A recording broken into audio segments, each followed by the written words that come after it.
Differentiation for class 12 exercise 3a question number 9 and 7 tan inverse sec x এটা derivative এই ফর্মুলাটা সবসময় তোমাদের প্রত্যেকের প্রশ্নে দেখো আমি দিয়েছি ddx x to the power n equal to n x to the power n minus 1 এই ফর্মুলা করে সাজাতে হবে। তাই ধরি y equal to tan inverse sec x, dy by dx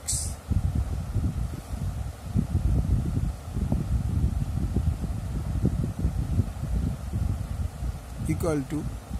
1 by sec x square অর্থাৎ square x। এটা tan inverse যেমন 1 plus x square হয় সেজন্য x এর জায়গায় এটা হয়ে গেল sec তার উপর square ddx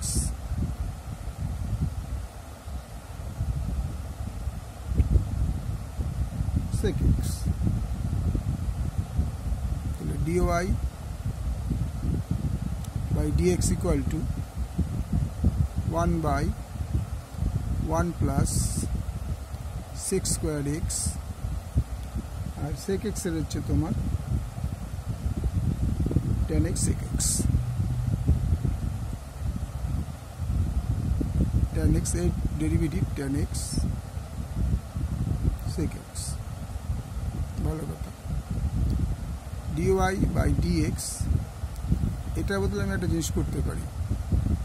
1 plus 1 by cos square x into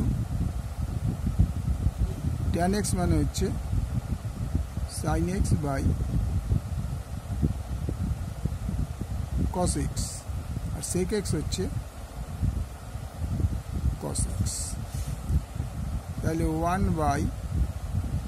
LCM টা হবে cos square x, তাহলে এটা হবে cos square x plus 1 into sin x by cos x into 1 by cos x। তাহলে 1 into এটা উল্টে গেল cos square x by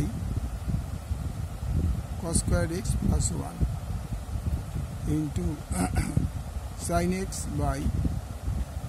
cos x into 1 by cos x। এবার 1 দিয়ে গুণ করলে কি দাঁড়াচ্ছে